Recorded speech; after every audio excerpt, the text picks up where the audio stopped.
ஓம் சக்தி. 1995இல் எங்களது முதல் குழந்தை உருவாகியிருந்த தருணத்தில் அது சிக்கலான கருத்தரிப்பு என டாக்டர்கள் கூறினர்.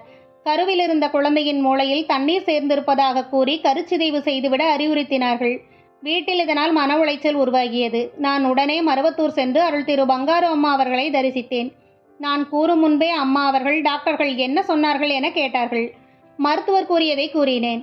அதை கேட்ட அம்மா அவர்கள், உன்னுடைய நம்பிக்கைக்கு அம்மா உன்னை கைவிட மாட்டாள் என கூறி, ஆகஸ்ட் மாதம் 16ஆம் தேதி காலை 10 மணிக்குள் அறுவை சிகிச்சை செய்யும்படி டாக்டர்களிடம் சொல்லிவிடு, நிம்மதியோடு போய் வா, அம்மா பார்த்துக்குவாங்க என்று அருளினார்கள். மருத்துவர் குறித்த மாதம் செப்டம்பர். நான் மருத்துவரிடம் மன்றாடி ஆகஸ்ட் 16ஆம் தேதிக்கு சம்மதிக்க வைத்தேன். என் மனைவியை 16ஆம் தேதி சில இரத்த பரிசோதனைகளுக்கு பின் அறுவை சிகிச்சைக்கு கொண்டு சென்றனர்.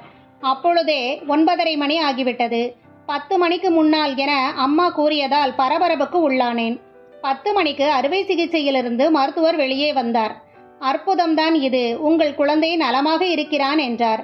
குறிப்பிட்ட நாள் நேரம் கூறியதற்கான காரணம் கேட்டார். நானும் நம் பங்காரு அம்மாவை பற்றியும் நான் அவர் மீது கொண்டுள்ள நம்பிக்கையையும் விளக்கினேன்.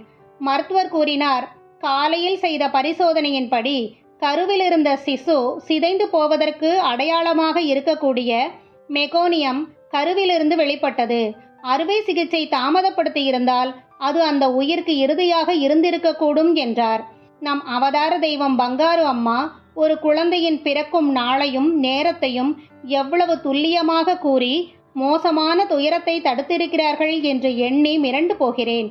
இது நம்பிக்கையின் ஆற்றலா? எனது பாட்டனாரின் பெயரையே பிள்ளைக்கும் சூட்டினார்கள். இதுவும் வியப்பிற்கு உரியது. ஓம் சக்தி.